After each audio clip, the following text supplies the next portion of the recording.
Good morning बच्चों, आप लोग कैसे हैं? बहुत अच्छे होंगे। खूब आनंद ले रहे हैं। छुट्टियों का आनंद उठाइए और हमारे YouTube के साथ भी आनंद उठाइए, तभी मजा आएगा। तो एक कहावत है, अब कहावतों पे न जाएं क्योंकि बच्चों का मन फीका हो जाएगा। मिठाइयों के साथ मिठाई रहना चाहिए। आज बच्चों नया टॉपिक हमारा शुरू हो रहा है केमिस्ट्री में, जो कि ईथर है। ईथर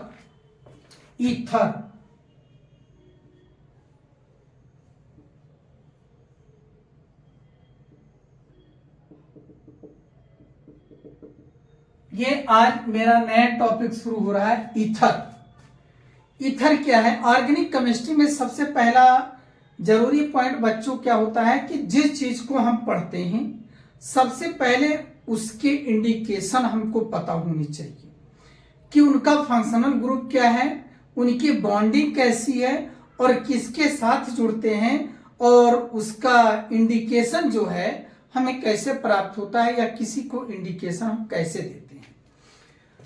तो जब भी ईथर की बात आती है तो ईथर को ये इंडिकेशन ईथर का ये है। जब भी इस तरह कोई साइन बना रहे तो बच्चों जान लीजिए, इधर कुछ ना होने का मतलब, इधर या इधर कुछ ना होने का मतलब ये माना जाता है कि इधर एल्किल ग्रुप जुड़ा है। एल्किल मीन्स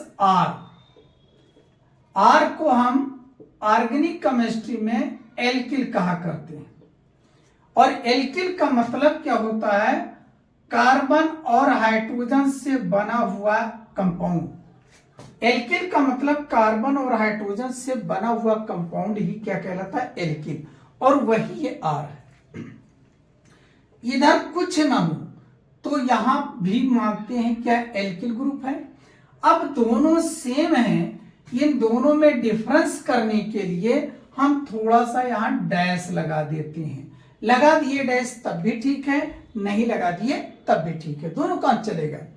लेकिन अगर इसी बेस पर हमने कहा O के इधर ऑक्सीजन के इधर R हो या R हो तो ईथर हो गया। अगर R ना हो, इस तरह हो, और इधर अगर H लिख दिया गया, देखिए O के इधर H, तो बेटा यह ईथर नहीं होगा, तब ये एल्कोहलिक फॉर्म में चला जाएगा। या आप O के बाद O लिख दिया गया और फिर ऐसे कर दिया गया, इसका मतलब इधर R है, I मीन R, तब ये ईथर ना होकर क्या बनेगा? एस्टर बनेगा। क्या बनेगा? एस्टर बनेगा। और अगर O ऑक्सीजन है, इधर O के बाद H आ गया, O के बाद क्या आ गया? H आ गया, अर्थात इधर कोई एल्किल ग्रुप होगा, I मीन R होगा, तो ये कार्बोक्सिलिक ग्रुप को शो करेगा। तो इस प्रकार हम ईथर के इंडिकेशन को पहचानते हैं, RO और डैश। अब हम ईथर के अगर जनरल फार्मूला को ध्यान दे बेटा, तो इसका जनरल फार्मूला होता है CnH2n+2O। यह है ईथर का जनरल इंडिकेशन फार्मूला है, जनरल फार्मूला है। अब ईथर जैसे मान लीजिए सपोज दैट CH3O और CH3 इस तरह कुछ है, तो हम क्या करते हैं, जब भी ईथर का नाम लिखते हैं तो हम देखते हैं कम कार्बन किधर है या सबसे छोटा कार्बन किधर है, उस कार्बन के साथ हम ऑक्सीजन का नाम लिख लिया करते हैं। अब जैसे यहां लिखा है तो मेरे सामने यहां पर एक कार्बन इधर है और एक कार्बन इधर है, दोनों तरफ कार्बन बराबर हैं, इसलिए हम ऑक्सीजन को हम किसी कार्बन के साथ लिख सकते हैं। अर्थात ऐसे इसका नाम ऐसे लिखेंगे। मान लीजिए इसके साथ मिला दिया तो एक कार्बन को क्या कहेंगे? मेथ कहेंगे। क्या कहेंगे? मेथ कहेंगे। और ऑक्सीजन को जोड़ करके क्या कहेंगे? मेथॉक्सी। क्या हो गया? मेथॉक्सी। और फिर एक कार्बन इधर है तो एक कार्बन के लिए क्या लिखते हैं? मेथ। और सिंगल बॉन्ड है, क्या लिखेंगे? ANA। देखिए यहां पर CH3 है, कार्बन के पास एक हाइड्रोजन कम है, बैलेंसी तो पूरी है लेकिन हाइड्रोजन कम है, तो ऐसा नहीं है कि हम यहां पर मेथिल लिखेंगे। ईथर के केस में क्या करना है? आपको सिंगल बॉन्ड मान करके बैलेंसी पूरी मानते हुए ANE नाम आप लिखा करेंगे। तो इसका IUPAC नाम हो जाएगा क्या, मेथॉक्सी मीथेन। और इसका कॉमन नेम क्या होगा, डाइमेथिल ईथर। क्या कहेंगे, डाइमेथिल ईथर। डाइमेथिल ईथर क्या हो जाएगा, डाइमेथिल ईथर हो गया। अब आगे बात करते हैं, अगर इस तरह कुछ लिखा है, अभी हमने कहा कि जब भी ईथर का IUPAC नाम लिखते हैं तो जिधर कम कार्बन हो या छोटा कार्बन हो उसके साथ ऑक्सीजन का नाम ऑक्सी के रूप में लिखते हैं। देखिए ये देखिए, ये इधर एक कार्बन है, उधर कितने, 2 कार्बन है। तो इस कार्बन के साथ छोटा कार्बन है या कम कार्बन है, इसके साथ ऑक्सीजन का नाम लिखेंगे तो इसका नाम हो जाएगा मेथ। क्या नाम हो जाएगा, मेथ। और ऑक्सीजन है तो क्या लिखेंगे, ऑक्सी। क्या हो गया, मेथॉक्सी। और 2 कार्बन है, मेथ एथ, तो ईथ हो जाएगा, ईथ। और सिंगल बॉन्ड ANE, तो इसका नाम क्या हो जाएगा, मिथॉक्सी इथेन। क्या हो जाएगा, मिथॉक्सी इथेन। अब देखिए लगे यार, जैसे मान लीजिए CH3 CH2 और CH2O और CH2 CH3, अगर ऐसा कुछ हो जाए, ऑक्सी, अगर ऐसा कुछ हो जाए या लिखा हो तो हमने कहा कम कार्बन हो उसके साथ ऑक्सीजन का IUPAC नाम लिखना है ऑक्सी लगाकर। तो इधर 2 कार्बन है, इधर 1 कार्बन। बेटा याद रखिएगा, ऑक्सीजन जो होता है उसकी इधर नंबरिंग अलग होती है और ऑक्सीजन की इधर नंबरिंग अलग होती है, ध्यान रखिएगा। ये कंफ्यूजन मत करिएगा कि पूरे को रूट चेन बना दें। रूट चेन नहीं बना सकते, रूट वर्ड नहीं बना सकते, क्योंकि बीच में क्या है, ऑक्सीजन है। ये होमोलोगस फॉर्म नहीं है। होमोलोगस फॉर्म अगर होता तो ये ऑक्सीजन ना होता। यद होता किन्न नरेश राजमहल में रहता, मतलब अगर ऐसा होता कार्बन होता तो ये डायरेक्ट 1 2 3 4 5 6 क्या हो जाता है, हेक्सेन हो जाया करता। लेकिन यहां पर क्या है, क्रिमिनल है, क्रिमिनल आ गया, विलेन आ गया बीच में। ठीक है, पिक्चर बन रही थी, बीच में विलेन आ गए, तो इधर की नंबरिंग अलग, इधर की नंबरिंग अलग। अब देखिए 1 2, तो 2 कार्बन है और इधर 1 2 3 कार्बन, इसके साथ ऑक्सीजन का नाम लिखना है तो ईथ। क्या हो जाएगा, ईथ। 2 कार्बन के लिए क्या लगाते हैं, ईथ लगाते हैं। ऑक्सीजन के लिए क्या लगाएंगे, ऑक्सी, इथॉक्सी। और फिर देखिए इसको हम डायरेक्ट 1 2 3 प्रोप लिख सकते हैं और ANE लिख सकते हैं। अगर आप चाहें तो नंबरिंग के लिए स्मॉल n लिख सकते हैं। स्मॉल n का मतलब कुछ नहीं, स्मॉल का n का मतलब कोई नंबरिंग, कोई पोजीशन, नंबरिंग। ये ना लिखे तब भी काम चलेगा, कोई दिक्कत नहीं, नो डाउट चलेगा, नहीं दौड़ेगा। तो ये क्या होगा, n। क्या हो जाएगा, n। 1 2 3, 3 कार्बन को क्या कहेंगे, प्रोप। क्या कहेंगे, प्रोप। और सिंगल बॉन्ड इसकी बैलेंसी मानते हुए क्या लिखा करेंगे, प्रोपेन। Ethoxy n propane. यन हम लगा दें तब भी ठीक है, ना लगा दें तब भी ठीक है। देखिए बेटा, जैसे अभी पहले बताए इस कंडीशन में, तो ये भी क्या हो जाएगा, मेथॉक्सी।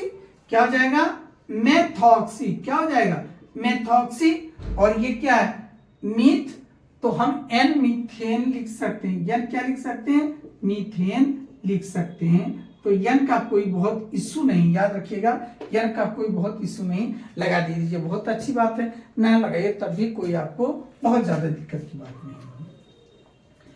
अब आते हैं ईथर। ईथर का जो आइसोमेरिज्म है, जो आइसोमेरिज्म शो करेगा, ईथर आइसोमेरिज्म क्या शो करेगा, देखिए ईथर 2 प्रकार के आइसोमेरिज्म शो करता है। एक तो फंक्शनल, ईथर 2 प्रकार की आइसोमेरिज्म शो करता है। 2 टाइप की आइसोमेरिज्म शो करता है। वो क्या है, पहला जैसा फंक्शनल आइसोमेरिज्म।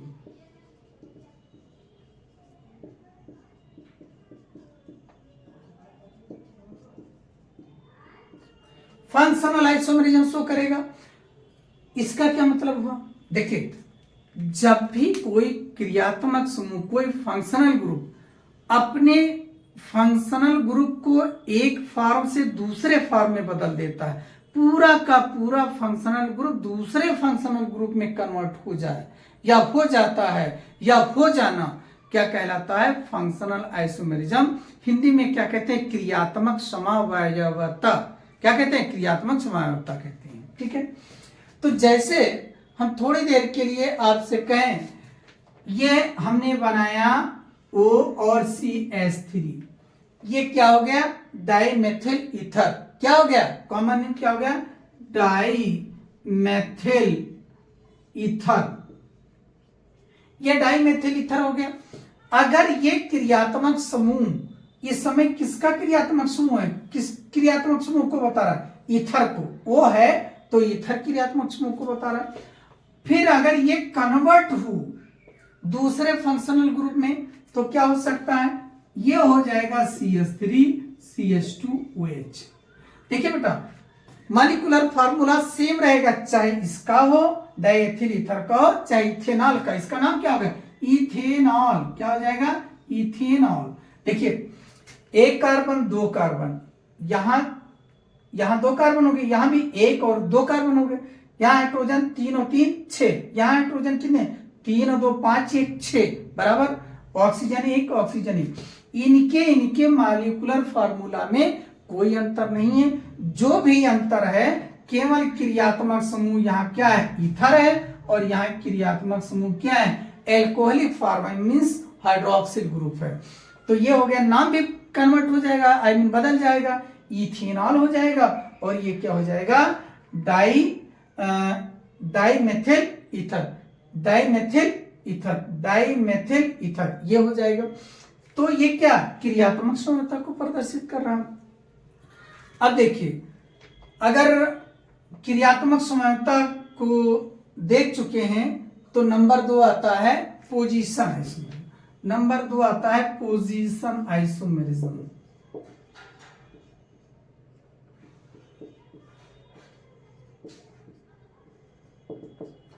पोजीशन आइसोमेरिज्म, जो पोजीशन आइसोमेरिज्म है बेटा, उसमें क्या होगा?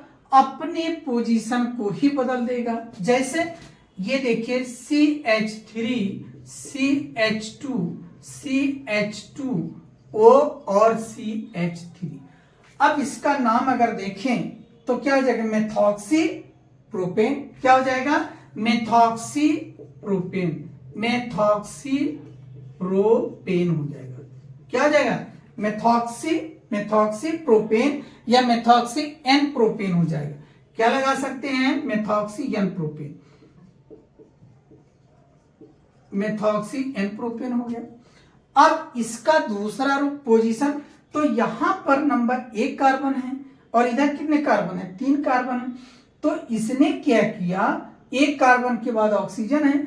अगर इसका कोई पोजीशन आइसोमेरिज्म शो करता है तो देखिए, जब पोजीशन आइसोमेरिज्म शो करेगा, ये यहां पर हम लिख सकते हैं फंक्शनल आइसोमेरिज्म। क्या कर रहा है? Functional isomerism. और ये क्या कर रहा है?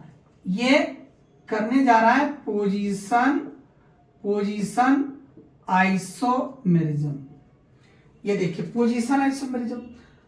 अब क्या होगा? ये ऑक्सीजन यहां पर अगर शिफ्ट हो करके ये ऑक्सीजन यहां आ जाए तो इस तरह बनेगा CH3 CH2O और CH2 और CH3। तो देखिए, अब 1 कार्बन इधर था, 3 इधर थे ऑक्सीजन से। अब देखिए 1 कार्बन था और इधर कितने हैं? 3।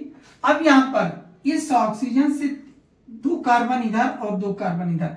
आई मीन जो ऑक्सीजन है अपनी पोजीशन को चेंज किया, चाहे इधर चेंज करे मिडिल से, चाहे इधर चेंज करे, चाहे मिडिल से इधर चेंज करे, अपने स्थान को चेंज किया ना, अपने पोजीशन को चेंज किया ना। लेकिन जो फंक्शनल ग्रुप था ईथर, वही ईथर है, अपने फंक्शनल ग्रुप में कोई परिवर्तन उसने नहीं किया। अब इसका नाम हो जाएगा, क्या कह दीजिए, अगर IUPAC लिखना है तो क्या करेंगे? इथॉक्सी। क्या हो जाएगा? इथॉक्सी। और ये क्या हो जाएगा? एन ईथेन हो जाएगा। अगर कॉमन नेम की बात करिए तो डाइएथिल ईथर हो जाएगा। ये मेथिल एथिल मेथिल एथिल, दो एथिल है तो डाई एथिल, बीच में ओ ईथर का फंक्शनल ग्रुप है तो डाई एथिल ईथर हो जाएगा। क्या नाम हो जाएगा? Die ethyl ether. क्या हो जाएगा? Die ethyl ether, die ethyl ether. तो बच्चों इस प्रकार थोड़ा सा ईथर का परिचय हो गया है। अब नेक्स्ट वीडियो में हम ईथर का फॉर्मेशन करेंगे, प्रिपरेशन करेंगे। तब तक के इस जनरल पॉइंट को आप लोग पढ़ लीजिएगा और कोई समस्या है तो मैं उसको दूर करूंगा। Okay, thank you.